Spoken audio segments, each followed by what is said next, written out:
বড় প্রবলেম। যুবক আর যুবতীরা শুনবেন, সব থেকে যুব সমাজ ধ্বংসের পথে চলতে শুরু করেছে, তার জন্য দায়ী হচ্ছে 90% এই মোবাইল। ছোট ছোট বাচ্চার হাতে তাদের মা বাবারা মোবাইল তুলে দিচ্ছে, ঠিক কিনা কথা বলেন? যার প্রয়োজন নাই মোবাইল তুলে দিচ্ছে। এই মোবাইল এতটা মারাত্মক ডেঞ্জার, একটা টিভির থেকেও ডেঞ্জার। একটা ভদ্র মানুষ, একটা ইমানদার লোক, আপনি যদি মোবাইলে ফেসবুক খুলতে যান, আপনার চোখের সামনে নেগেট ফটো চলে আসবে, আপনি না চাইলেও চলে আসবে। আপনার ইমান রক্ষা করা দুর্দায় হয়ে যাবে। শয়তান তো পেছনে লেগেই আছে। গত 3 মাস আগে দক্ষিণ 24 পরগনায় একটা ধর্ষণ কেস ঘটেছিল। 80 বৎসরের বৃদ্ধাকে একটা 22 বৎসরের ছেলে ধর্ষণ করেছে, তাকে পুলিশ অ্যারেস্ট করেছে। যুবকরা ভালো করে, যুবক আর যুবতীরা শুনবেন, যে পাপটা তোমরা করছো, তোমরা এই ধরনের কাজ তোমাদের দ্বারা হয়ে যেতে পারে। এই যুবকটাকে অ্যারেস্ট করেছে, নার্ভের ডাক্তারের কাছে নিয়ে যাওয়া হয়েছে। সাইকোলজি ডাক্তার দেখে বলেছে এই ছেলেটার ব্রেন হ্যাং হয়ে গেছে। কেন? অতিরিক্ত পর্ন ভিডিও দেখার কারণে। অনেক যুবক নামাজ তো পড়ে, কিন্তু তারা পর্ন ভিডিওই ঢুকে গেছে, 24 ঘন্টা পর্ন দেখে। সেই ছেলেটাকে তার কাছ থেকে জবানবন্দি নেওয়া হলো। কি করে তুমি ধর্ষণ করলে একটা বৃদ্ধ মহিলাকে? বললে আমি একটা জায়গায় মাচায় বসে ভিডিও দেখছিল, পর্ন ভিডিও। সেই ভদ্র মহিলা, তিনি পেশাব কিংবা পায়খানা করতে বেরিয়েছে রাস্তায়, বাড়িতে নেই, গরিব। এর নজরে পড়েছে, আর থাকতে না পেরে সেই 80 বছরের বৃদ্ধাকে ধর্ষণ করে বসেছে। জোরে বলুন নাউজুবিল্লাহ। যদিও তারা অমুসলিম। আমার ভাই, খুবই দুঃখজনক। এই ডাক্তার বলছে, দেখুন এই ছেলেরা যারা অতিরিক্ত পর্ন দেখবে, তাদের ব্রেনটা হ্যাং কি করে হবে? সে তার চোখের দ্বারা যতগুলো মেয়েকে দেখবে, তাতে তার মাকে দেখুক, তার বোনকে দেখুক, তার মেয়েকে দেখুক, তার স্ত্রীকে দেখুক, তার প্রতিবেশীকে দেখুক, তার ফুপুকে দেখুক, যে নারীটাকে দেখবে জিনার চোখে দেখবে, ব্যভিচারের চোখে দেখবে।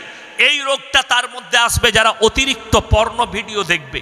এটা আমরা বলিনি, ডাক্তার বিশেষজ্ঞরা বলছেন। এরপর চলুন দেখুন, আমাদের দেশে কেউ যদি মায়ের সঙ্গে ধর্ষণ করে, সেটা কিন্তু নোংরা জিনিস, ঠিক কিনা কথা বলে? ইসলামে তো হারাম বটেই, কিন্তু ভারতবর্ষের সংস্কৃতিও ওটা নোংরা। কিন্তু লন্ডন, আমেরিকা, পশ্চিমী দুনিয়ার কাছে তারা মায়ের সঙ্গে জিনা করে, ওটা আম। তারা বোনের সাথে জিনা করে, ওটা আম। তারা ফুফুর সাথে জিনা করে, ওটা আম। তারা আম ভাবে, সেখানকার সেক্স ফ্রি দেশ, তারা রাস্তাঘাটে জিনা করে, এটা আম। কিন্তু আমাদের দেশে এটা খুব খারাপ জিনিস। চলুন London, America, Britain, Japan, Germany, সেখানকার নারীরা কুকুরের সাথেও জিনা করে। কেন? তারা মা বেটা একসাথে বসে পর্ন দেখে, তাদের কাছে বাধা বিঘ্ন নেই। ভাই বোন একসাথে বসে পর্ন দেখে, মা বেটা একসাথে বসে পর্ন দেখে, বাপ বিটি একসাথে বসে পর্ন দেখে। এটার কারণে লন্ডনের, ইংল্যান্ডের পার্লামেন্ট, ইংল্যান্ডের সুপ্রিম কোর্টে একটা কেস দাখিল হয়েছিল। বাপ আর বিটি তারা একে অপরকে বলেছে আমরা বিবাহ করতে চাই, তাদের নামে কেস হয়েছে। তারা যখন কোর্টে হাজির হলো, জজকে বললে আমার স্ত্রী মারা যায়, তারপর থেকে মেয়ে আমার কাছেই মানুষ হয়, আমরা দুজনে একসাথে পর্ন দেখতাম, জানি না আমরা কখন নিজেরাই শারীরিক সম্পর্কে জড়িয়ে গেছি। জোরে বলুন নাউজুবিল্লাহ। আমার মুসলমান ভাই, আল্লাহর কসম করে বলছি, ইসলাম ইজ দ্য সেফটি। ইসলাম হচ্ছে একটা বড় সেফটি ধর্ম, আপনাকে সেফটি দিয়েছে। সেফটিটা শুনবেন, আমার মায়েরা শুনেলেন, বাবারা শুনেলেন। একটা মেয়ে, তার বয়স যদি 7 বৎসর হয়ে যায়, বাপের সঙ্গে বিছানা আলাদা করে দাও। একটা ছেলে, তার বয়স যখনই 7 বৎসর পার হবে, মায়ের কাছ থেকে বিছানা আলাদা করে দাও। মা যদি বলে আমার সন্তানকে মহব্বত করি, তোমার মহব্বত তোমার হৃদয়ে থাকবে।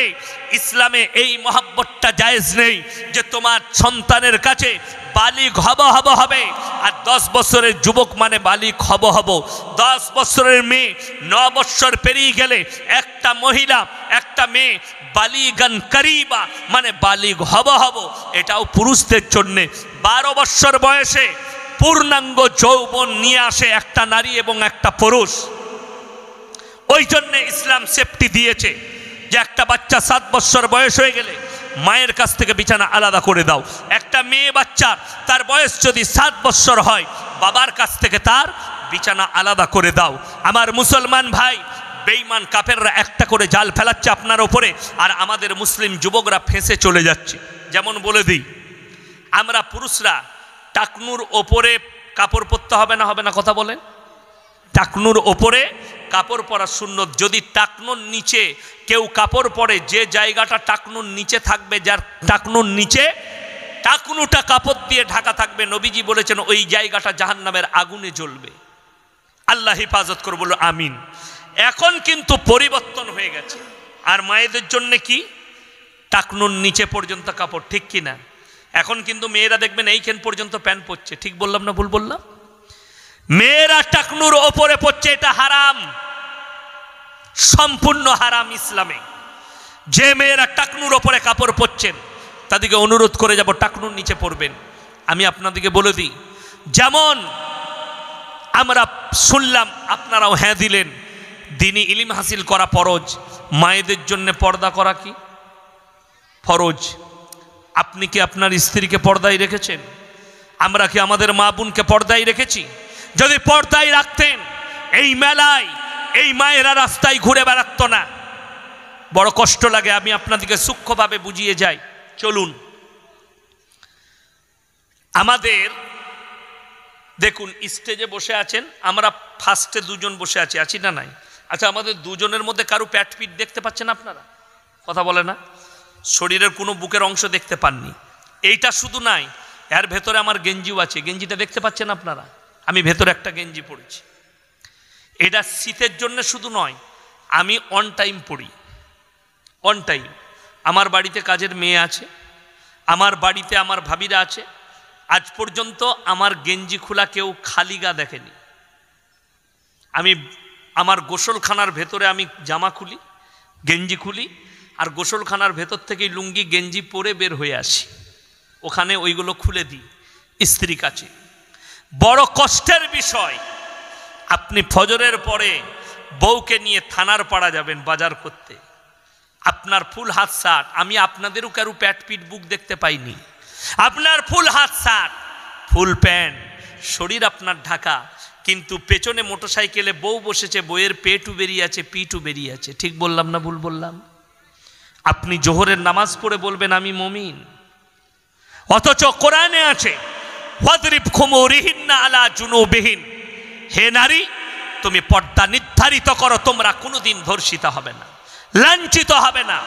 অথচ বড় কষ্টের বিষয় যে আপনি আপনার বিবিকে ঢাকতে পারলেন না, নিজেকে মুমিন বলে সমাজে পরিচয় দেন। এক নম্বর গেল। দ্বিতীয় নম্বরটা শুনেলেন, এটা আরো করা ডোজ। ইনি আর আমি ক্লোজ বন্ধু, অন্তরের বন্ধু। আচ্ছা, অন্তরের বন্ধু হলে ইয়ার কি হয় না? হয় না? মজাক হয় না? মজাক হয়। ইনি আমাকে মজাক করে বলছে, ইয়াসিন ভাই তোমার বইয়ের ব্লাউজের সাইজ কত? আচ্ছা, ইনার সঙ্গে আমার সম্পর্ক থাকবে না, ছিন্ন হবে বাবা, ছিন্ন হয়ে যাবে। কেন? এত বড় কথা বলেছে। এরপর দোষটা শুনেলে, দোষটা কি দি? ইনি আমাকে বললেন তোমার বইয়ের ব্লাউজের সাইজ কত? আমি কষ্ট পেলাম, আমি রেগে গেলাম। আপনার বন্ধু আপনাকে বলল চায়ের দোকানে তোর বইয়ের ব্লাউজের সাইজ কত, আপনি রেগে গেলেন। অথচ হে আমার ইমানদার ভাইয়েরা, তোমার বউ বাজারে গিয়ে বউকে বাজারে পাঠিয়েছ, একটা কাপড়ের দোকানে পর পুরুষ বসে আছে, সেখানে গিয়ে তোমার বউ বলছে দাদা আমার একটা 36 সাইজের ব্লাউজ দাও তো, তখন তোমার কষ্ট হয় না? কথাটা বুঝাতে পারলাম? আমি গুদা বাংলায় বায়ান করছি, কিন্তু এই কথাটা বুঝে এলো? তোমার লজ্জা হওয়া দরকার। তুমি তোমার বিবির অন্তরঙ্গ যেগুলো ভেতরের জিনিস, সেই জিনিসগুলো কিনার তোমার ক্ষমতা নাই, তোমার বিবিকে বাজারে ঠেলেছ, আর তুমি জান্নাতের আশা করে বসে আছো।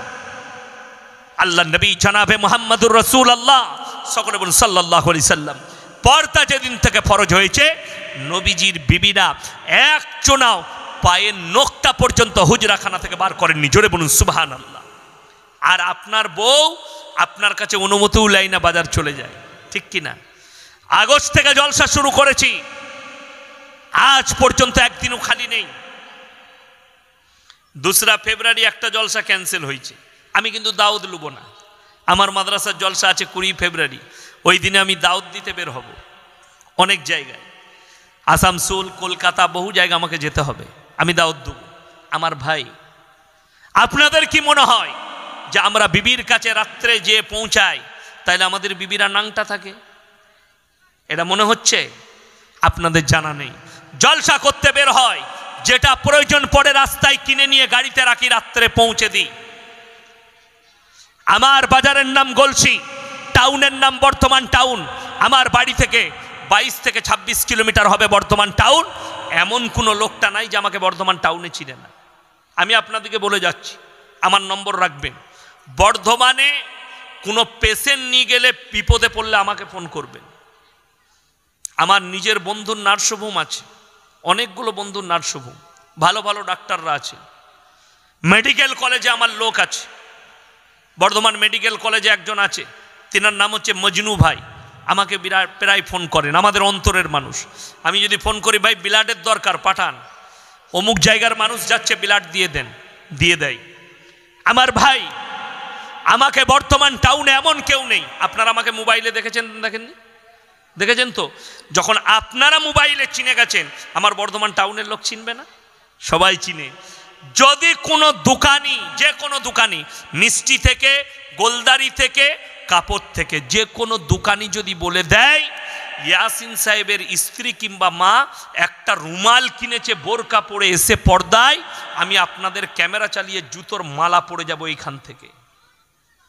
প্রয়োজন পড়ে না, কেন? প্রয়োজন মিটিয়ে দিই। রমজান মাসে গোটা রমজান মাসটা মাদ্রাসার আদায় করি, 2-1টা জলসা মুর্শিদাবাদে থাকে রমজান মাসে, 2-1টা, বেশি করি না, আমার মাদ্রাসার আদায় থাকে। তো সময় পাই না। যেদিনে মিটিয়া পুরুষ যায়, হাওড়া যায়, সেই দিনই বাড়ির সব বাজারগুলো করে নিই আদায়ের সাথে সাথে আসার আগে। স্ত্রীর জামা, মায়ের কাপড়, সকলের, ছেলেদের, আব্বাজির যা প্রয়োজন, আর আমি নিজের কিনি না।